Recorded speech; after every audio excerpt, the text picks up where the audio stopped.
All right, I believe we are live. It's Kyle here. We're ready for the kickoff for Project Nerdy 2018. So thanks for everybody joining me. Hopefully Ron will join us a little bit later, but we have at least 4 out of the 5 members here, so we're ready to get started. Woo! Thrilling. We are all so awake. Kona, no. And Kona's on my lap. She has stolen an earbud. Great. The pleasures of being a fur parent. All right, Kat, I know you'd worked up kind of some content and schedule for us or questions to talk about. I did like 1 a.m. last night because sleep. Who needs sleep? Thank you for doing it. So before we get to the questions, I know there is a couple basic stuff we can handle that you wrote in our little outline. So let's see the first couple ones. So what was the last thing you did before sitting at your computer to start this show? I guess I'll go first. I was playing, since I got on super early to make sure everything was working right, I just played Ticket to Ride on my iPad until y'all got on. Nice. Hey, that's awesome. See a Ryan Square. We'll see if it pops up soon. I bought 3 books at a thrift store back in October to create one of my own stackable book of spells with a skull on top. Nice. So because I'm on it, I spent 45 minutes slowly exact sides, so they're super heavy. I want to make them hollow, and then the top one will be able to open up and be a secret compartment and all that jazz. Nice. And then I set my alarm saying, hey, you have a live stream in an hour, so in about 20 minutes you need to stop doing this and put on your makeup and then go get your computer set up so that you're ready by 1. And then my alarm was like, hey, 6 minutes ago you were supposed to stop. And I was like, well, why are you ringing now? Because technology has been my biggest fan today. All right. Ryan has joined. Ryan, can you hear us? Maybe. He looks muted. Yeah, he looks muted. And he's very still at the moment. Hello. All right, so I think he can hear us. I'd see a thumb up. Somebody's doing a British accent then. Okay. I was watching SNL before I came on because Natalie Portman hosted last night, and it was pretty fun. It's pretty good. All right, David? I was, getting ready, obviously, for the show, and was ripping out an old project. So, yeah, that's pretty much it. All right, man. Pretty on par for all of our personalities. All right, Ryan, can you hear us now? I mean, I can hear you guys, but I'm probably going to sound like a robot. I get that. That's all right. It's a better robot actual voice than us trying to be your British accent. Don't make me do it again. Oh, I've always loved your British accent. Oh, it's so bad. It's so bad. Well, I was on the BBC Celebrity Big Brother UK Instagram all last night watching all of the clips that they posted because Courtney Act won. I slipped down a huge rabbit hole. So that's fun. It wouldn't help me actually bring up accent at all, but you know. Isn't Courtney Australian? Courtney's Australian. Oh. All right, so Ryan, we were talking about what was the last thing we did before we sat down at our computer for this live show.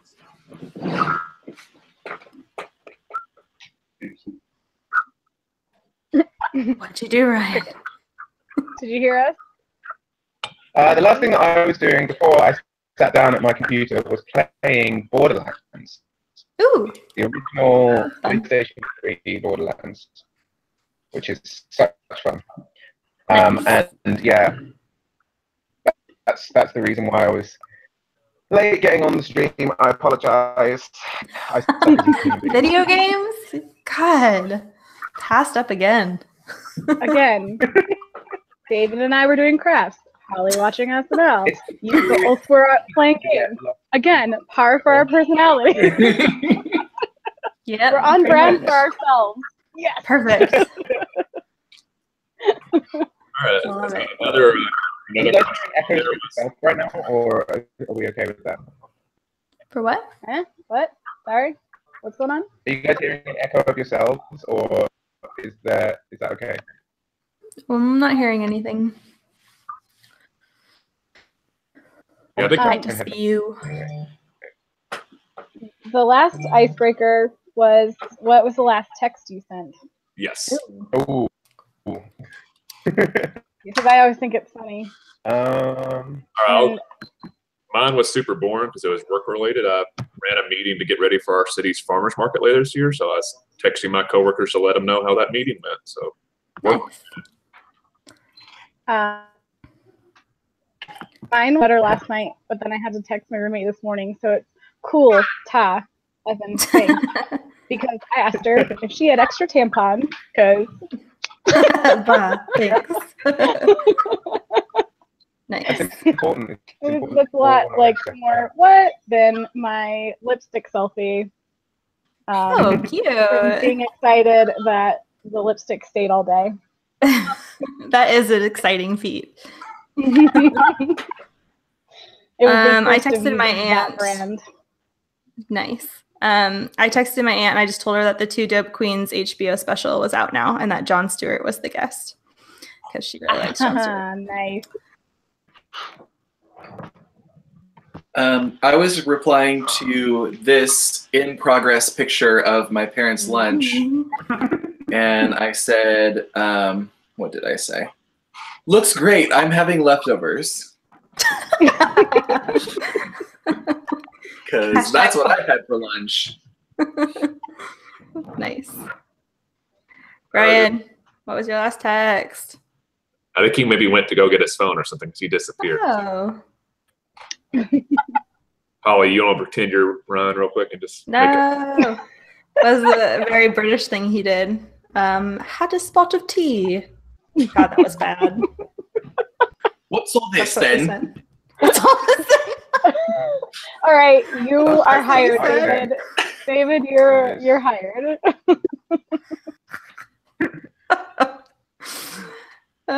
Ryan's gonna be like, I'm not allowed to leave ever again. You guys are just gonna go on and on.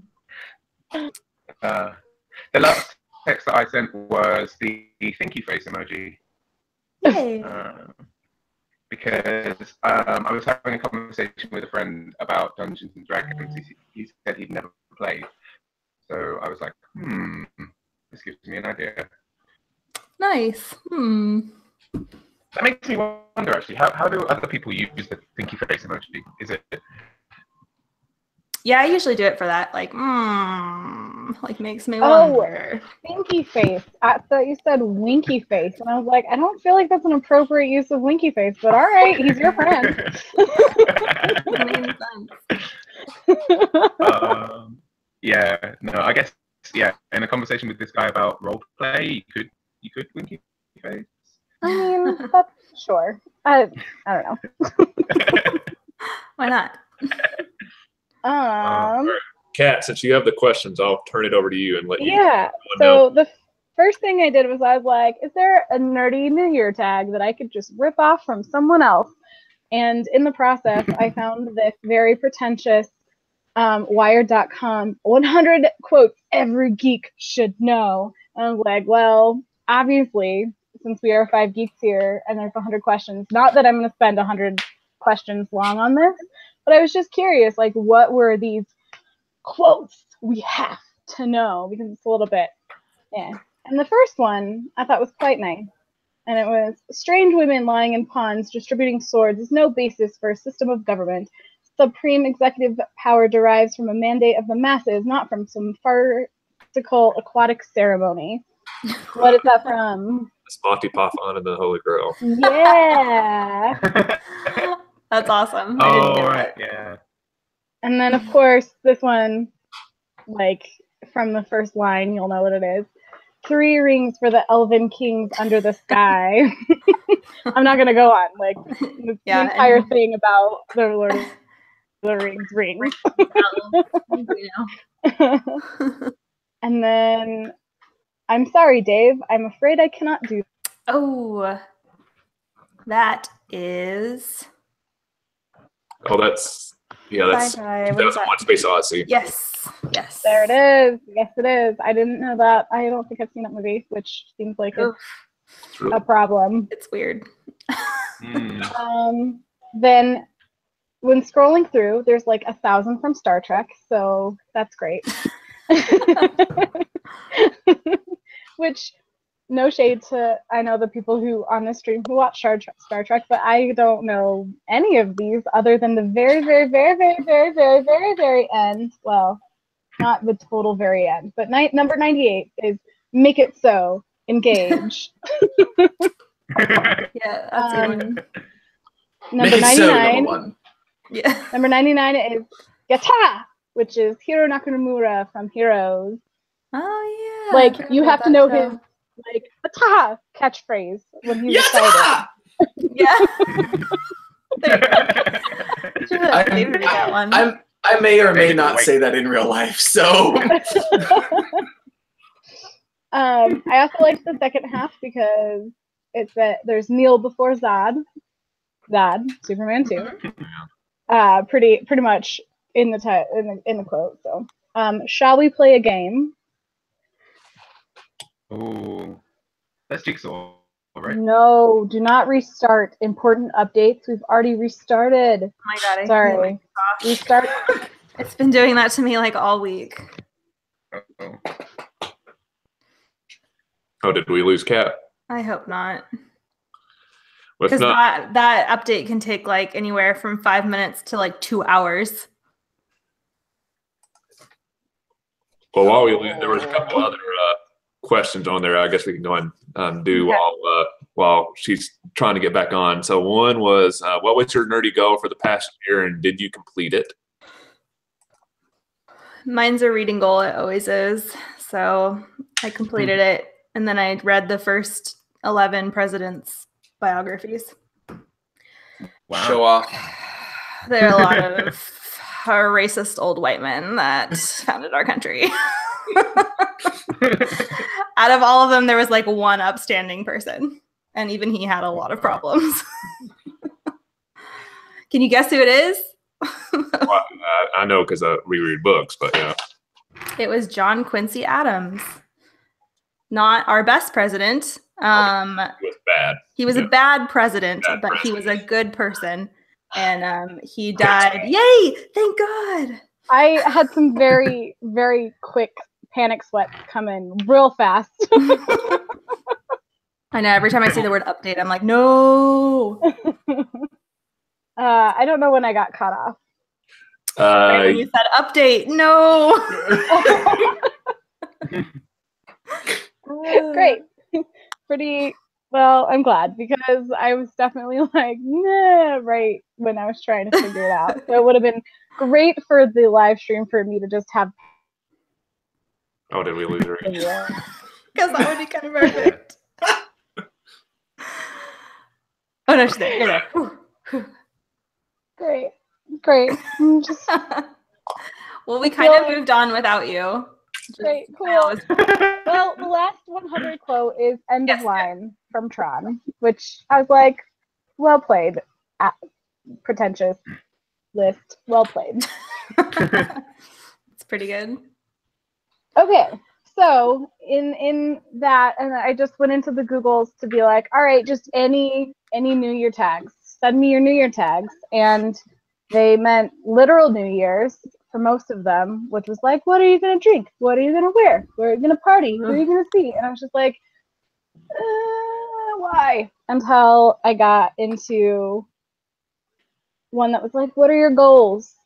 And then it was really bland. So I just made it into nerdy. And then I've also requested that everybody get a pen and paper for questions 3 through 12, so that like you want to write down your answer right away, and then we'll take turns, because I don't want you to sit there and think about it. I'd rather you go with like, what's the first thing that popped in your mind? And if you forget about something, you can talk about it in our next video as a team.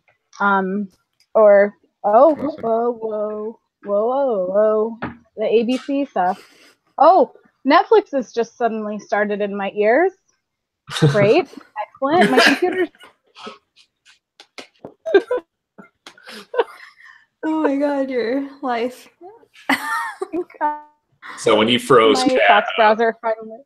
when you froze Cat, Holly went ahead and did her nerdy accomplishment for last year. Oh, and if she good. achieved What Yeah, was so- it? Oh, it was just a reading goal, which is boring, but it's my reading goals. Anyway, does anyone else want to go with a non-boring one? Yeah, I'll do. Mine was I wanted to try to be an extra again, and I was an extra on a really crappy show on the CW called Valor, which is really bad. The episode I was on was actually just on TV a couple weeks ago, and you can see the back of my head. So for about Perfect. 2 seconds, yeah. It's a very interesting experience. I mean, they filmed that scene for 12 to 14 hours, and it was maybe 30 seconds of Wow. the show. So it's kind of interesting to see how much work they put in for, and like I said, that was probably about 100 extras that were all, making basically $8 an hour, all the hair, makeup, and costumes for that for basically 30 seconds on a very low budget TV show. So kind of amazing to see how much they put into that. And Yeah. and I'm sure the location they were doing, as I mentioned when I did the filming, it's at a very expensive hotel in downtown Atlanta. So I'm sure it was not cheap for them to rent that location. And the hotel made them use their catering service for the extras. So the plus side was the food was really good, but I'm sure it cost the show a ton of money. But Nice. anyway, I do not recommend anybody watch the show, because once I filmed one, that I went and watched it and it's bad. So Is that the one that is like set up against the David Boreanaz counterpart? Like it's like the same, like they're SEAL people, and it's like because David Boreanaz is on his own SEAL team, and then they're like another show that was like exactly the same premise. yes, it's very much like that. It's like the low budget version. It's like the episode I watched. Like they film everything in Atlanta, but a lot of the missions are supposed to be in like Africa or the Middle East. And I was watching, it's like, Somalia looks suspiciously like Georgia in this scene and stuff. They don't really do a good job of trying to make stuff look like it's not in Georgia, so it wasn't too impressive, and I didn't really recognize any of the actors in it. Sounds like the CW. Yeah, it's very much a CW thing. So, but like I say, it was still an interesting experience. So that makes 2 projects I filmed on, and I've still never had my face on TV screen. So almost got the back of my head this time. So a step up. Dave. Who else nerdy go last year? I didn't have any goals last year, so I accomplished them. Because they didn't.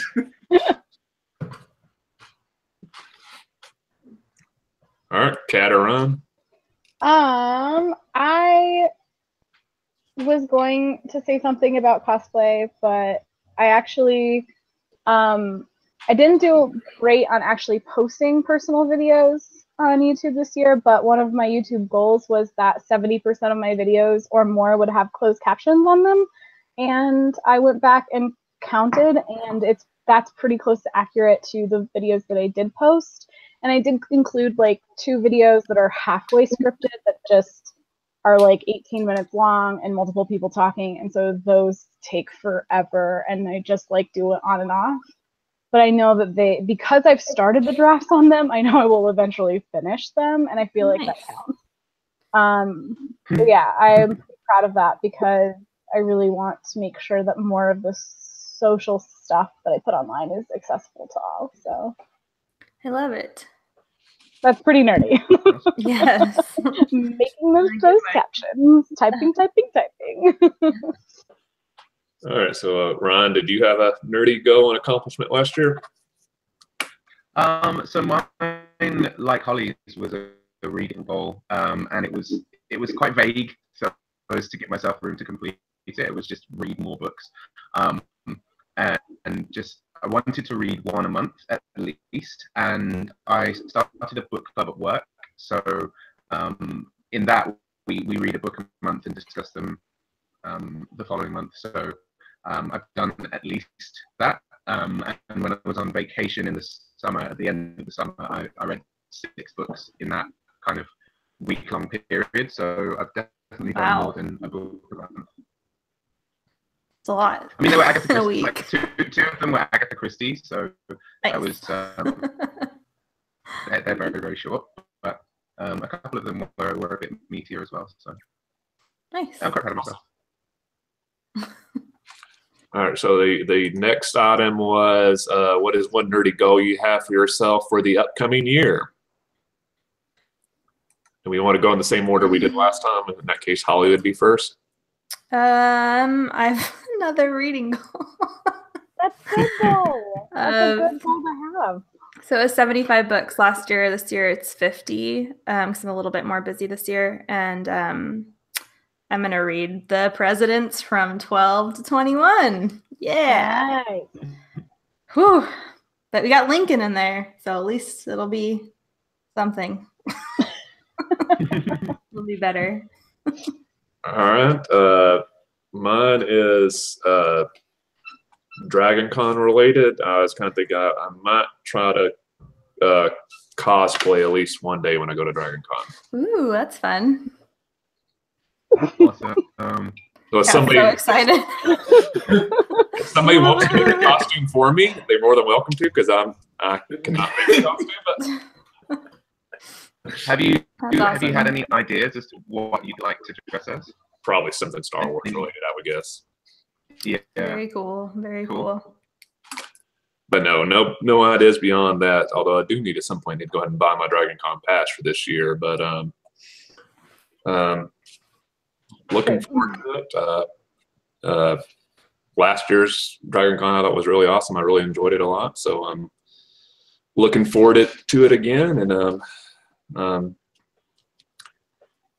feel like I've went there long enough now that I'm actually starting to learn my way around the hotels, because as somebody like Kat would probably be the only one that really knows, it's a maze of hotel hallways and paths to try to navigate around Dragon Con. It's really complicated, so I feel like I'm finally getting a hang of it. So Nice. I just love Dragon Con so much. I'm just thinking about it right now. and Holly still has a Dragon Con free pass to cash in at some. I know. I don't know. Still an outstanding Jeopardy prize. Kat, what's yours? Goal this year? Is that me? Yeah. I get cut off sometimes. Oh, Just like, so, big surprise, cough, cough. This is a Dragon Con / cosplay related goal. Yay.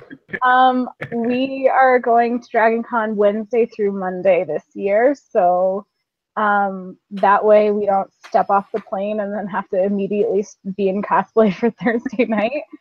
But that also means we've added a Wednesday night casual cosplay. So, because I can't help myself, I have actually a. Oh no.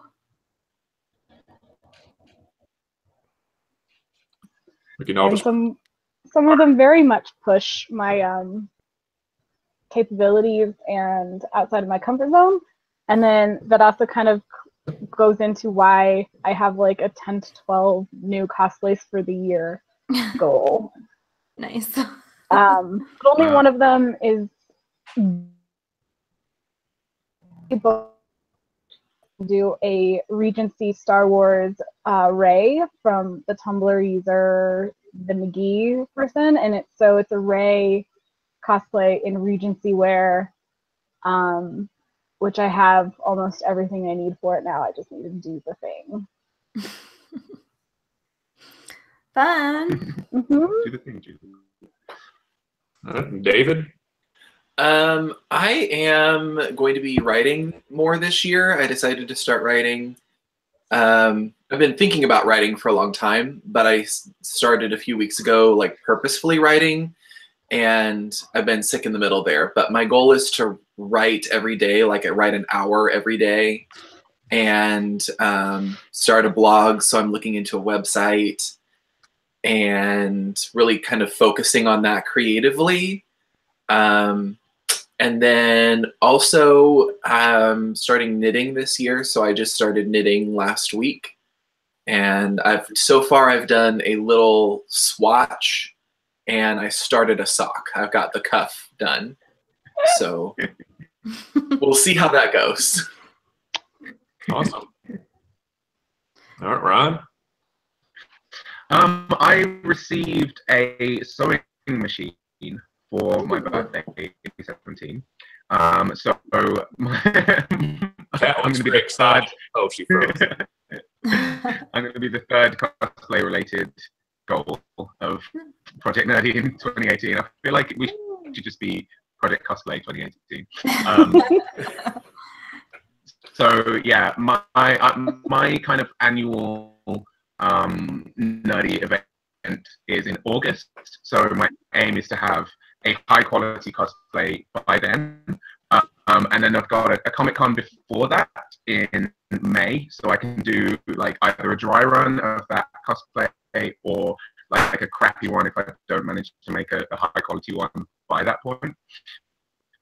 So yeah, my aim is to do at least one high-quality cosplay this year, but hopefully more. And hopefully I won't be the only person dressed up in my group when I go to these events. So yeah, that's Nice. my aim. I approve. Approved. Okay. So you're going to catch a theme in like these questions coming in pairs. That was everyone, right? And cut anybody off? Okay, great.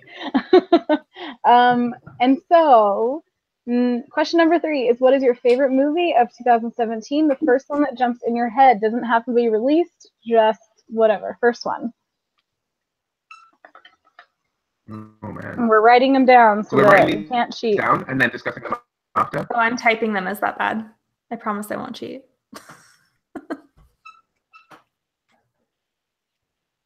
Thing was, because I do want it to be more of like these answers of like what pops into your head first. If that makes sense. Yep. Yeah.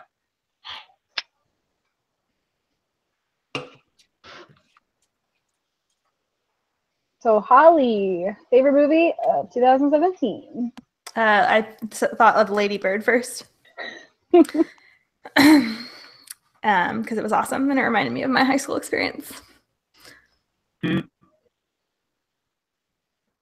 didn't see that one. I might have to look it up. For me, it was Thor Ragnarok. Oh, so good. That was also my answer, Thor Ragnarok. Yeah. Nice. The first film that I thought of, which I couldn't think of any others, so was the My Little Pony movie, which was definitely not the best movie of 2017, but it was the only movie I could think of from 2017. I love it. It obviously made an impact. The whole point was to give you more spontaneous of like what pops into your head and not to like freak out, I guess.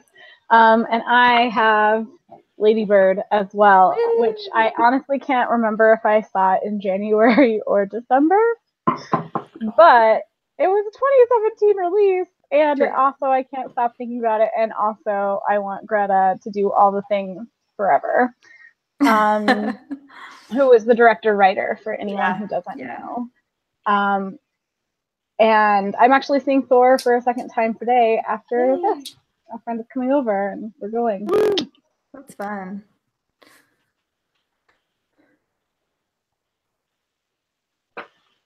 Or we'll wait for Kat. Hopefully she's not reading it. All right. So the second half of this question is, what is your most anticipated movie of 2017? And I can answer that right now. Black Panther in 2 weeks. Ah! I'm really excited for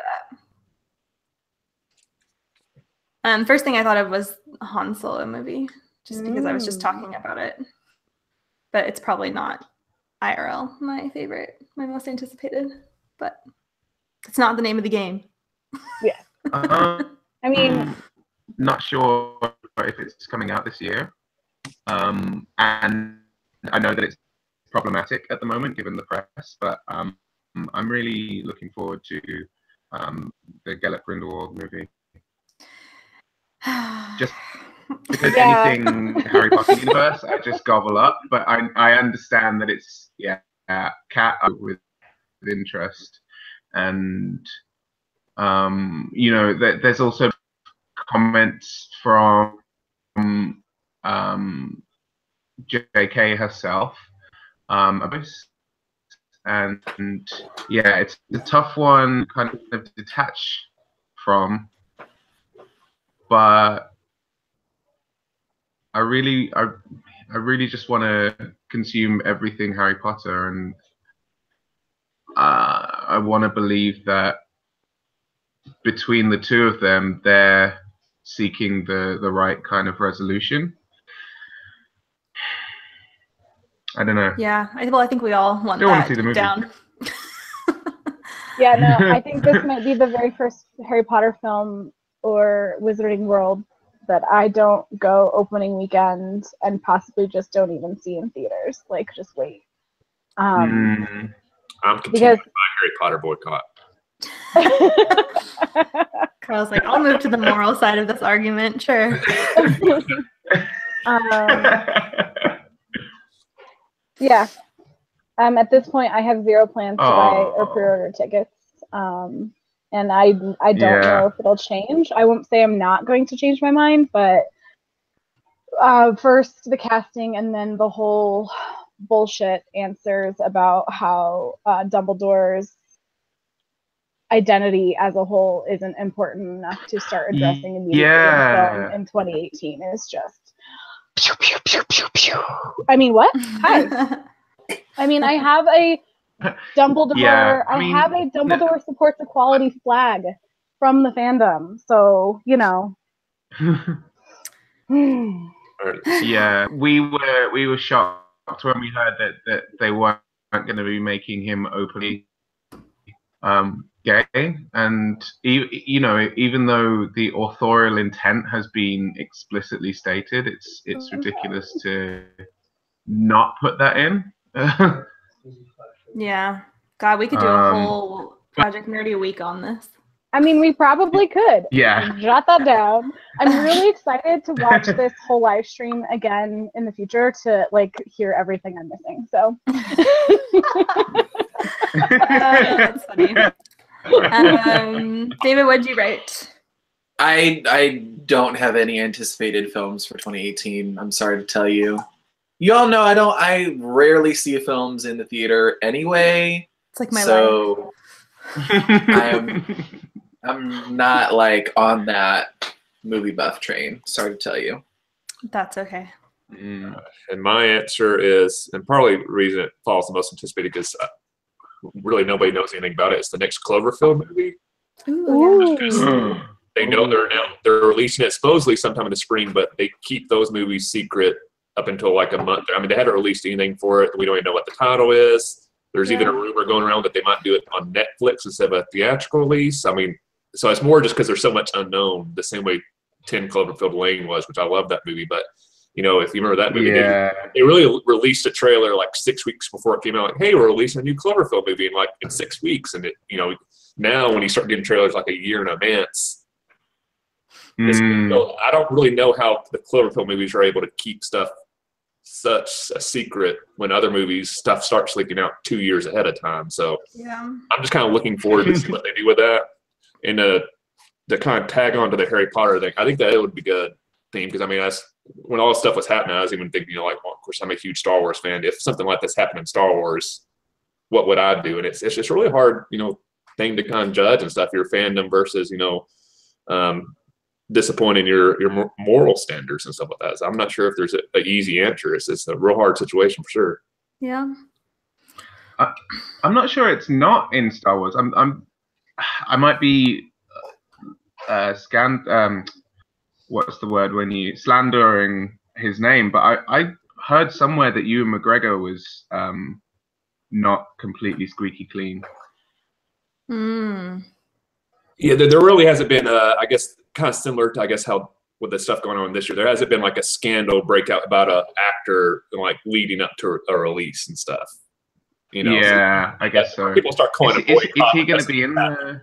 I'm sure there's been stuff with some of the actors that have been in some of the movies in the past that they've probably done some good stuff, but it just hasn't been like, 2 months ahead of something like, Mark Hamill did this, so we need to boycott the movie. You know, there hasn't been that type of situation.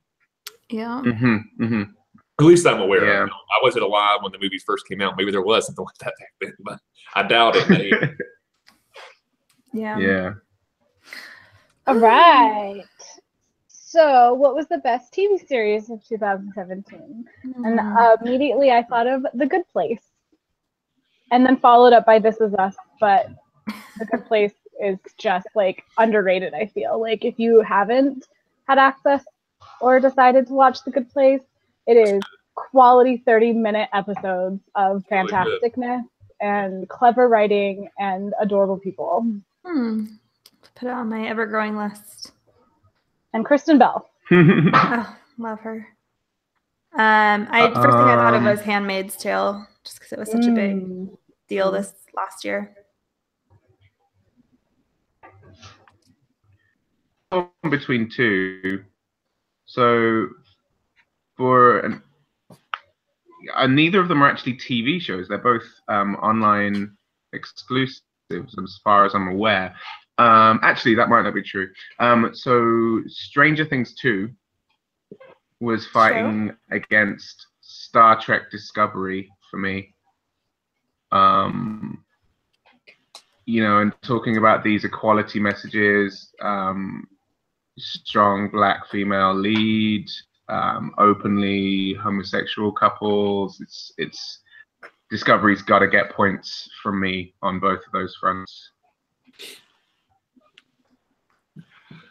I'll go with mine being The Walking Dead. Really still enjoying that show a lot. If I did a new show, the first one that came to mind is Ghosted, which is on Fox on Sunday nights. They've only done a few episodes, but Adam Scott and Craig Robertson. It's kind of like basically think of like a funny X-Files. I mean, it's like an X-Files system. So it's really good. Of course, I'm a huge Adam Scott fan from Parks and Rec and stuff. So I haven't really heard how it's doing TV ratings. I'm not sure if it's going to make it past one season, but I enjoyed the episodes that ran so far. I've seen trailers for it. And the flip side, if everyone's golden, question mark? Yeah, I think so. Is what are you looking forward to this year? Is the season coming back or whatever? And immediately I am starting a Once Upon a Time rewatch, which is why ABC like suddenly launched into my ears a few minutes ago. It's because it was the beginning of an episode of Once Upon a Time because I needed some costuming inspiration and decided to restart all 6 seasons because season 7 is waiting for me on the DVR and my roommate wants me. Nice. Yes, I would definitely echo that. They lost a lot of the cast at the end of season 6 for Once Upon a Time, and so I'm now caught up on season 7, and I have loved it. I've loved everything. I love it. It's very aware of itself in places, and also still new and interesting. And yeah, I'm really excited for that, and I'm excited for more Good Place as well because I am loving The Good Place so much. I have not laughed so hard in a long time. So it's really good. I highly recommend it. I thought of Westworld first, also because we were talking about it earlier. And for my non-nerdy one that I first thought of was Homeland because, oh my God! Oh, man. It comes out next week and I love that show, even though it's a little ridiculous. I'll go. I'm not even sure. I'm assuming it's supposed to come out this year. But I'll say the next season of Stranger Things. I think it's supposed to come out later this year, so I'll go with that. Nice. Wow, they're just churning that stuff out, aren't they? That's crazy. Well, I think they said they were really committed to. They really wanted it to look realistic in regard to how the kids are aging. So it's kind of film stuff quickly. That each series like 1 year apart. It wasn't one of those things they wanted to like, these kids are looking 5 years old, or now versus what they're supposed to be. So they're supposed to try to keep that schedule to avoid that issue that a lot of shows run into with child actors. I mean, the way to get around that would be to do a time skip. Would be to just like skip out a whole like 5 years of the kids' lives. Well, and even with the film stuff, they're every season's supposed to be 1 year in the future. So even the kid just aging 1 year in between filming and stuff. But yeah. But anyway, so Stranger Things. I mean, I really loved season 2. I didn't quite love it as much as season 1, but it was still awesome, and I was really excited to see where they were going with the 3rd season. So I'm looking forward to it for sure. Yeah. I think for me, and it might be a spoiler for later, but I'm definitely looking forward to the new season of Doctor Who. I just can't wait to see what they do with that. Yeah, we'll have to talk about that in a little bit. a little lot. We lose Kat again. Kat. Oh, I'm back. Question. Sorry. So Holly, not to call out you specifically, but what was your favorite read of 2017? Favorite read. Oh my God. Think.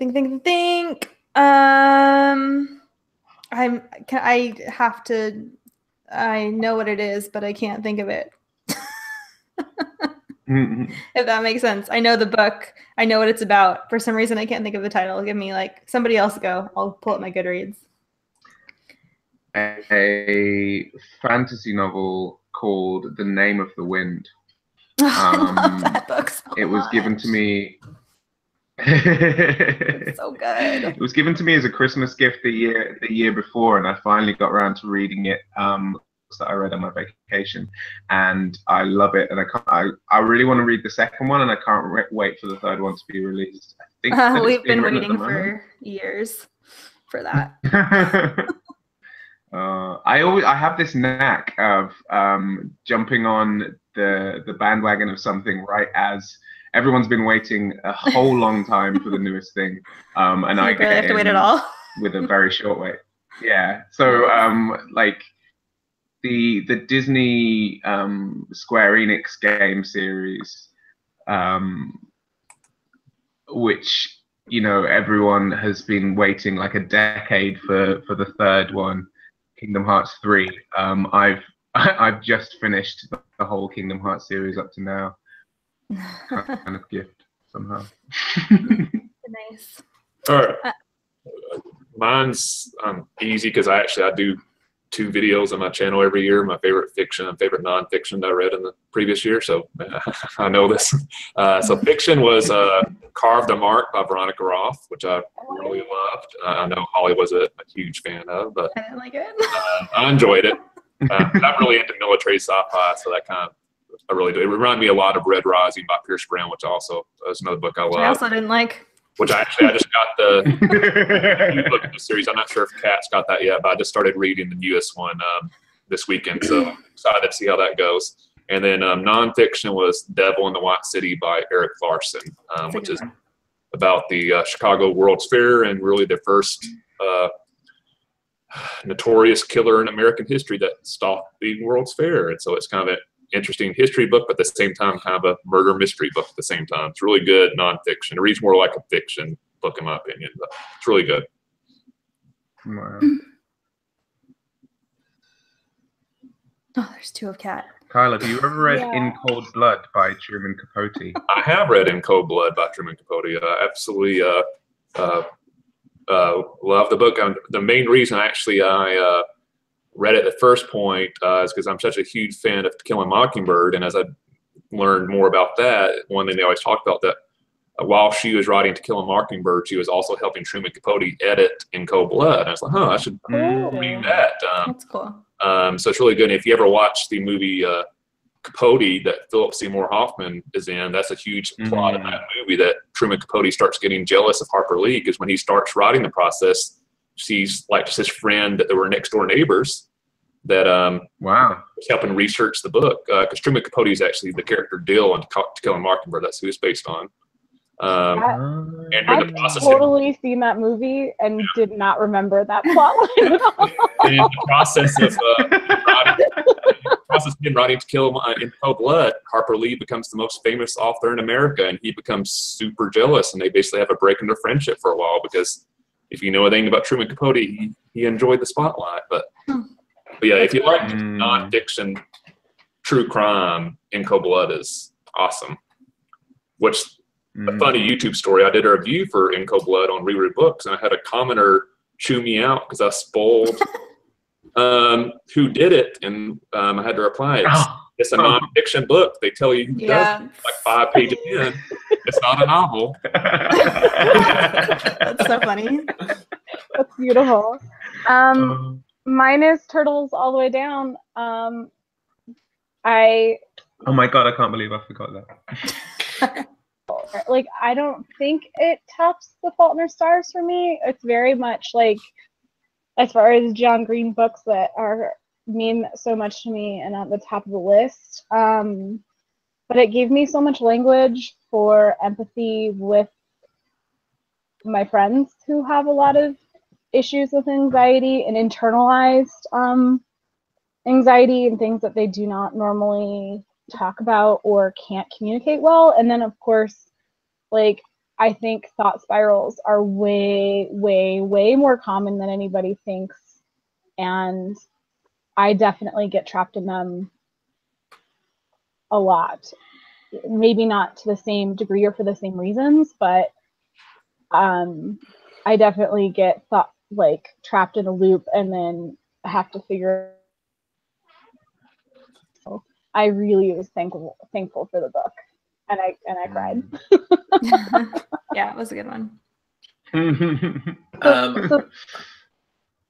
David has to go. I have to go.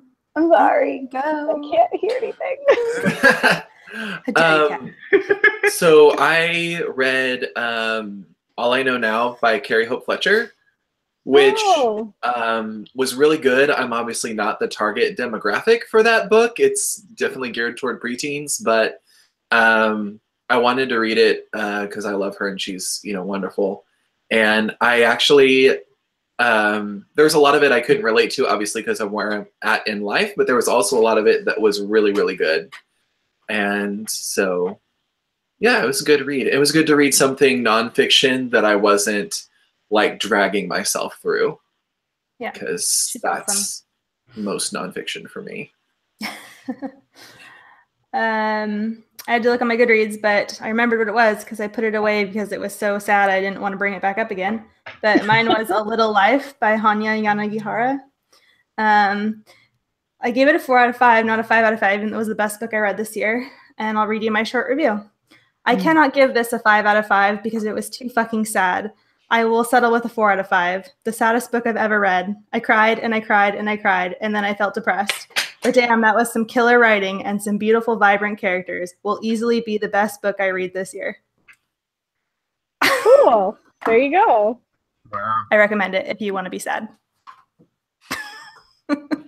If you're feeling too happy, pick it up.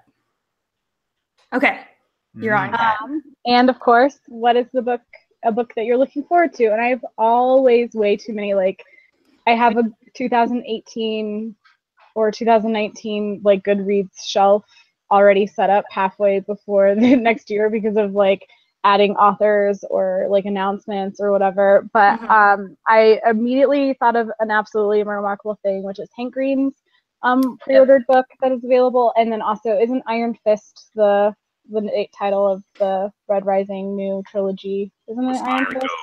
Iron Gold. Okay. See, so I didn't write it down because I couldn't remember the title, but I could remember an absolutely remarkable thing. So who knows? Whatever. How could you forget? John won't stop saying it out loud. That's true. I'll do a couple. One is Andy Weir, who wrote The Martian. His new book came out, and I actually got it the same day I got Iron Gold. So I enjoyed The Martian a lot. So I don't really know anything about the book, but I'm hoping I'll enjoy it as much as The Martian. And the other one's a reread for me at the recent Friends of the Library sale around here that I helped out at. They had a complete set of the Young Jedi Knights books, which is basically the first novels I read as a teenager. It's basically like Star Wars version of YA in the late 90s. And those were the books that really got me into reading, and I haven't read them in like 20 years because like at some point when I was like getting ready to go to college or something, like in a yard sale, I sold those books and I regretted it afterwards. So they happened to have a complete set at that sale, so I got it, and I'm looking forward to rereading those books for the first time probably in about 20 years because I'm really old now, and it's been about 20 years since I've been a teenager. So. Nice. I'll echo Kat with the Hank Green's book. I'm really excited for it. Mine is a book that actually came out last year, but I haven't actually had a chance to read it yet. I received it for Christmas, and that's La Belle Sauvage, which is the first in the new set of books by Philip Pullman. The Dust. Oh, I suck at remembering book titles as well. The Book of Dust. Nice. And I am currently reading Through Painted Deserts by Don Miller, who wrote Blue Like Jazz, I think was his most famous book that he's written. So I'm reading that right now, and of course in conjunction with writing more, I want to read more, kind of cycle all of that. So I have a TBR stack that has been on my nightstand for a year and a half now that I'm going to have to read.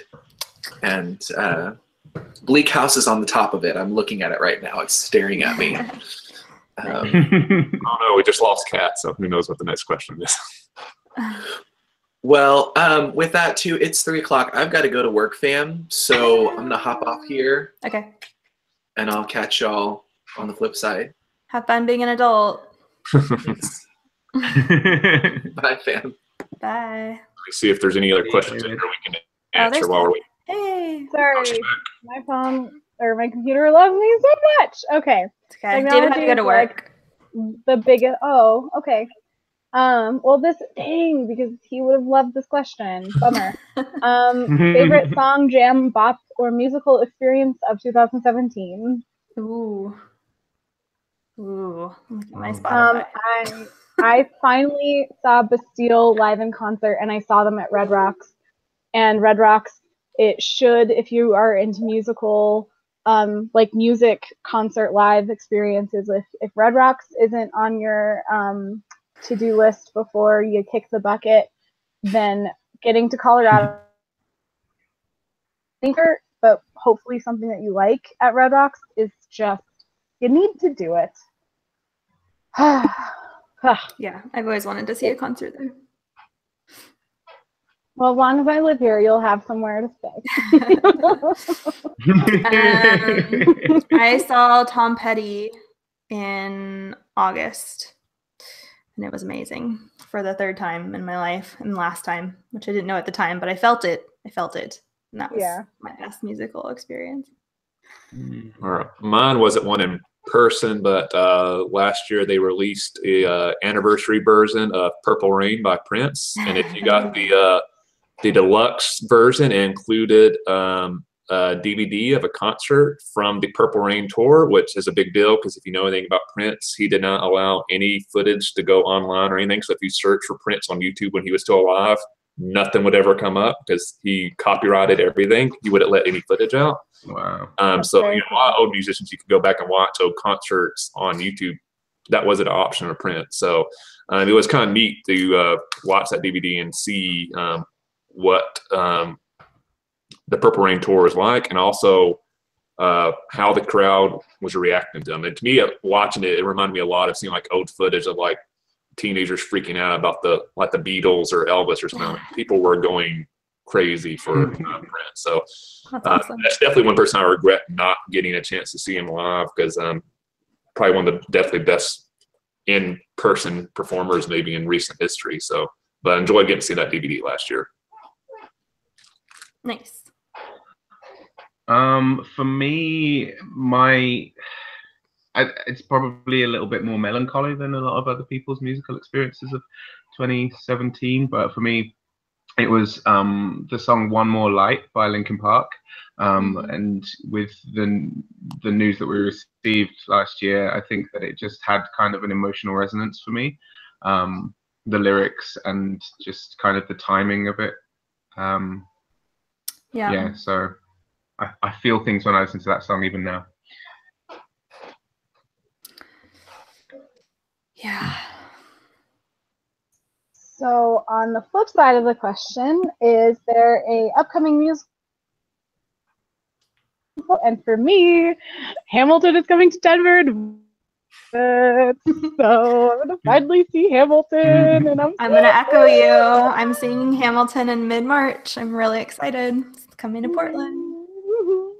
Mine is the local theater company where I work is doing a performance of Spamalot in a couple months. Awesome. Very excited to see a local version of that. And then in conjunction with that, we do a monthly festival in our downtown every month. A lot of times we do it in conjunction with the theater company. So the month ahead of the show, to help promote it, we are doing a Renaissance Fair festival. So I'm going to get to be in charge of putting together a mini little Renaissance Fair. And so that's awesome. an interesting experience. But I've watched, obviously, Monty Python and the Holy Grail a lot, but I've actually never seen a live performance of Spamalot. So I'm looking forward to that a lot. Nice. So for me, I don't know what's going on this year in terms of music. So I'm literally just looking at a list of upcoming gigs near me. And this question will probably prompt me to buy some tickets at some point in the next week. Nice. Glad I can support high cost life experience. Yeah. Absolutely. Yeah, I feel so bad because Hamilton tickets. While you're looking it up, I'll give you some time. So we got a few years ago, Denver got the first national tour of Book of Mormon for 3 weeks, and it sold out that first day. And the entire server crashed, and it was really difficult to get tickets. And so they're like, well, Hamilton. And so Amy and her mom, my roommate and her mom, got season passes last year for the entire season, and then continued the subscriber this year because they said if you want tickets to Hamilton, you have to be a subscriber to the year before. Like, that's the only way you'll be guaranteed tickets to Hamilton. And on can purchase. And so they have their 2 seats, and then they got 2 extra seats. Nice. Any human person account with more than 4 seats will automatically get all of their money refunded to them, and they will lose their seats. So if anybody tries to buy outside of their limit, you're out completely. You're blacklisted until Hamilton leaves. To kind of cut down on the wildness. And so when the pre-sale went on sale, she was able to get our seats. And then a week later, the public sale came on, and so like there was like an online queue and everything, and it sold out in 6 hours. And there were people who were number 116,000 in line online to get them, and there are people who were waiting 6 hours just to be the next person to select something. So it was wild, and nothing crashed for very long, which is really, really, really impressive, because the phenomenon of Hamilton alone, like, obviously cannot serve the demand in general. And on that side of it, like, I'm really thankful that they held over their lottery. So every single show has 40 $20 seats available only that day, only an hour before the show, just like the lotteries that run in Broadway in New York, as an opportunity for people who have the time but don't usually have the money to see something. And since Hamilton itself is so big and therefore able to be so expensive, it just makes it even more inaccessible to people of different financial statuses. So obviously you have to have a certain amount of privilege to just be hanging out around the theater and put your name into a lottery, but it does give opportunity to be in the room where it happens. So In the room where it happens. and I'm so excited. I came home from work yesterday and went downstairs to see the roommates, and they were jamming to the Hamilton music while working on the basement and all of the home update stuff that they're doing down there. And I was just like, oh, next month. All right, are you ready? Is that enough time for you to decide, Ryan?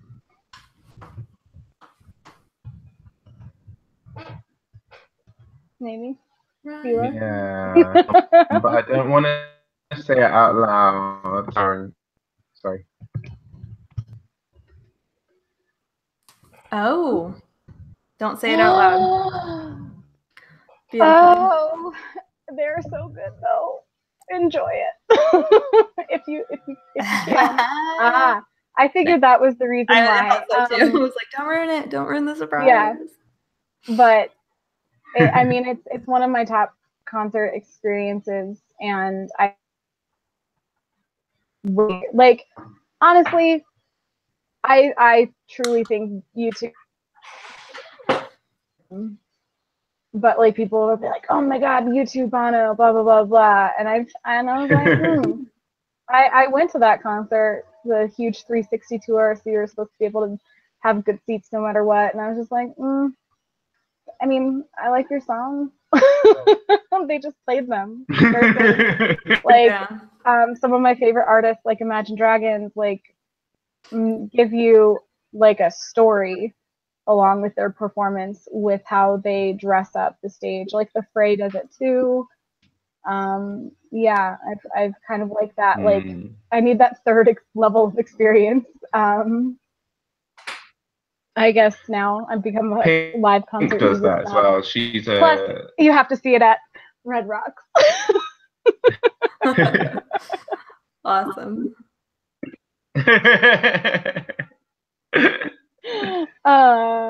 So favorite nerdy. Yeah, I love going to a concert when it's kind of stage experience. Mm-hmm. Sorry, I moved on because it was in the chat. Sorry, that was my 2 cents. Carry on. So favorite nerdy event, travel holiday you attended in 2017. I think it's pretty obvious that mine's Dragon Con. Yeah, mine would be Dragon Con as well. I don't think I did anything like that. You went to Disney. Well, Oh yeah. that is why I said nerdy travel experience. Oh, I missed that part. Sorry, I think you cut out at that point. Yeah, Disneyland was. I mean, I never get tired of going to Disneyland, so that was pretty awesome. Yeah, I guess for me, an event that I go to and kind of help to run now every year. It's called Takanatsu. It happens in a field. It's full of Japanimation nerds like myself, which is fun. Of course. Awesome. What is the most anticipated? Oops, sorry if I cut out. Nope. Most anticipated for 2018, and for me, and my self pressure that I put on myself, definitely Dragon Con. So many plans. Yeah, for me, it'd probably be Dragon Con too, just because at the moment I can't think of any other nerdy plans travel-wise I have at the moment. Something else might pop up, but currently Dragon Con's it. Yeah, I still have VidCon again on the list this summer as well. I'm hoping to be able to swing all the things. And actually, who am I? Leader Academy in Tucson next month, which is my first time doing a leadership academy from the Harry Potter Alliance. So I'm very excited. Nice. Awesome.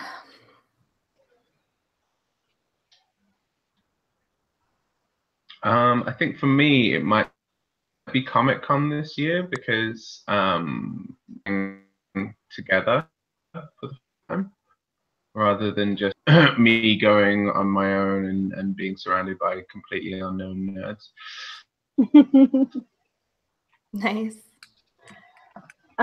Question number 13. How excited are you for Jodie Whittaker? Woo! I'll go ahead and get out of the way because I had to even Google to see who that was. So I'll yield my time to y'all three. Well, I just joked because like when I finished like the this or that questions, I was on question number 13, and I was like, the 13th Doctor. Oh, that's Yeah. Yeah. That was me being nerdy within creating the tag. That's awesome. It was just me. Just the little clip that we got at the end of the Christmas special just filled me with joy. I know, me too. I am so excited. I'm interested to see how they tackle, because they've had a couple of like gender swaps in Time Lord Regenerations now, so it'll be interesting to see how they do this one. Yeah, that will be the most fun. I mean, instead of him being like, I've got legs, like, is she gonna be like... Yeah, exactly. And I don't know if that would be a bit cheap or if it would be a funny, like, quick one-liner and then... I don't even think... I honestly feel the way they set up the finale and Regeneration, that, like, they're just gonna move right past it. Like, it's not even a big deal. And I think that's the way to play it. And it just, for me, my excitement is a new showrunner that's going to have the challenge of sending a female-bodied character to the past where people don't respect women, where you have the Doctor who has thousands of years of experience and is clearly the most clever person in the room, but now is going to go to these times of history where women aren't respected or listened to or whatever, and that I think is a very good opening up for more diverse Doctors in the future, because I think that any person of color that could be playing the Doctor in the future is going to have to face the same things any stepping into the past, because as humans we're just like not great at being wonderful all the time, despite the Doctor's hypnosis.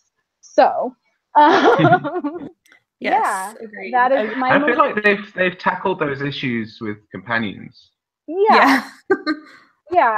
But it will be a completely different story when it's the actual Doctor. Yeah, because the Doctor's always been automatically listened into in the room, because we totally automatically just start listening to white men. Yeah. I mean, you are so right. I'm literally I'm listening to the audiobook of the Pittacus lore. I am number 4, like one of the 5th or 6th or 7th books in the thing, and spoiler alert, where there's 2 different aliens among us, and one of them is trying to like completely take over our planet, and we're finally hearing from the leader of the evil race.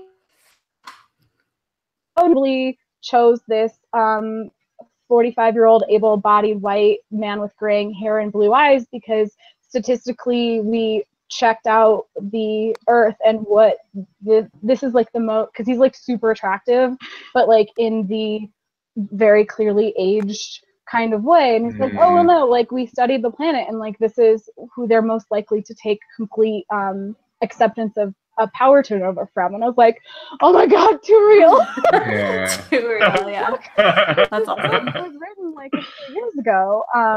And I'm just kind of like, oh god, why am I listening to this right now? But when applying that to someone as iconic as the Doctor, I think that it'll be really, there's a lot of opportunity in the challenges that leadership in a female-bodied character would be. Yes. Hopefully they don't gloss over that. Yeah, and I don't feel that they would. I think that's something that they're very aware of. Yeah. And so that's why I just don't think it's going to be as cheap as maybe some of the other commentary have been in the past, is because, like, my prediction is that she falls out of the TARDIS and then we're swept up immediately in this, like, how she survives that, and then goes straight into, okay, who am I? What's going on? Let's go, blah, blah, blah. And isn't going to necessarily, I don't think it's going to be like self-reflection immediately. I think once she realizes what it's like to walk around in that body is going to be where the self-reflection comes. Because even with the Master being Missy, that's a different form, because also women who are listened to in historical or other major character contexts are people who are manipulative and, like, blah, blah, blah. And so the Master, who automatically is an evil access of plans, like, it went good, I guess. And so our hero being a female bodied, and not necessarily female, because that's not, no, you know? Yeah. Gender is a construct. But yeah. I'm very excited. I am too. I spent way more time on that than I thought I was going to. It was supposed to be just a one-off joke, but that's okay. And so my last question, question 14, is what is your wish for the new year for Project Nerdy? It can be something big, it can be someone specific, it could be something in general. All right, I'll go first since I have a functioning webcam again. I'd like to pull off the third installment of Project Nerdy Jeopardy this year at some point. I look forward to losing. I will get that title. Yeah, that'll be fun. I look forward to coming in last place.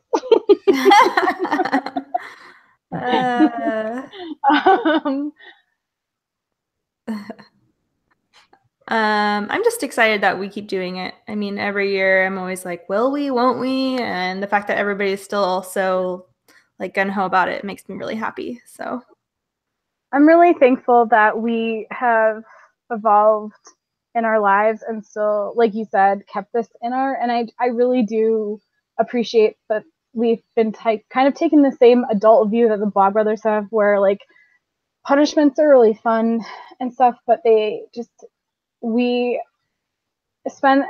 like the fact that we're spending our energy on just being here when we can be here, and not necessarily on trying to keep shade if it just doesn't fit into it. Like, I part of me misses challenge and punishment stuff, but I just think being here as often as you can, just like thinking over 2017 and just like everything that I know that we all went through, because we all share a lot offline for anybody who's watching, but even then, like, life takes up a lot of time, and while we know that something is going on with one of the other of us, we don't necessarily know all the details of that, maybe as it's happening or even right after. It's a while where all five of us actually get caught up on something like that happening in our lives. And so I just really wish for the year ahead that we all have lives that complement this project, so that and that we kind of do mix up the topics kind of. I definitely would enjoy pop culture response weeks, like we mentioned earlier in this, like kind of specifically tackling Harry Potter, since not all of us watch it, but like maybe responding to other YouTubers who do kind of do pop culture critiques. Like maybe we all get assigned a video.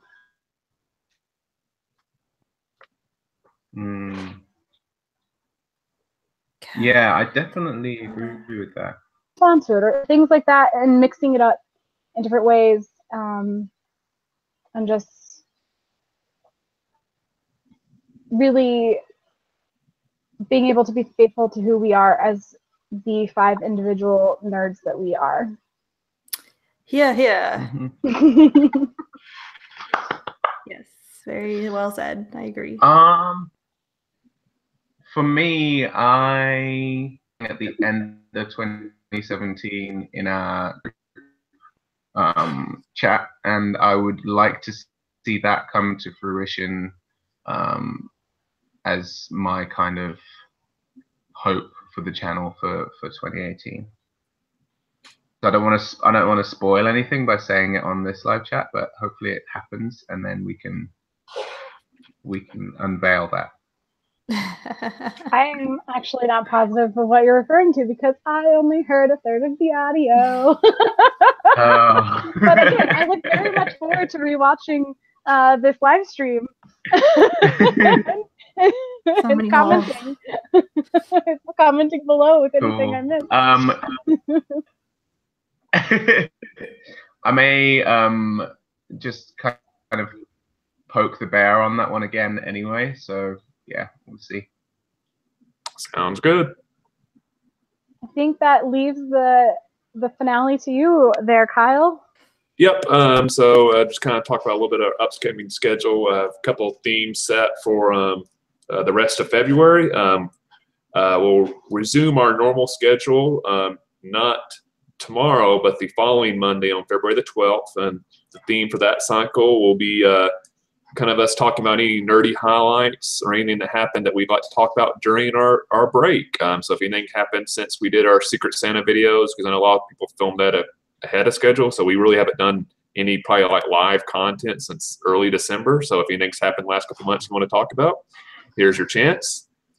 And then the following theme, on which will start on February the 26th, is Nerdy Oscars. So if you have any movies you'd like to honor with some Oscar awards that typically do not get honored at the Oscars because they're a little bit on the nerdy side, this is your chance. And I did really niching categories, so you can go as in depth as possible. If you want to do nerdy cinematography, go for it. Oh my god, I'm so excited for like Oscar superlatives. That's the next couple themes we have set. As always, if anybody has any suggestions for themes that's watching this live stream, just leave it in the comment of the video. We'll be glad for any recommendations. And I know we'll probably have some discussions within our group of what we'd like to do this year. So looking forward to that. So it should be a fun year, hopefully. Yay! Does anybody have anything they'd like to add before we sign off? Hey, you can just kind of come in the front door if it's unlocked or not, or let someone in there because I'm still on a live stream. Sorry. Okay, great. Cool, great. Bye. That's what Kat wanted to add. Yep. I was gonna say, I gotta wrap this up because the person that's waiting for me outside, and I was like, I'm so sorry, live stream, but I'm also like not, because you guys are on the internet, comfortable in your seats and viewing at home, and I have someone who's like out in the snow waiting to be let in now. Good job. Let them in.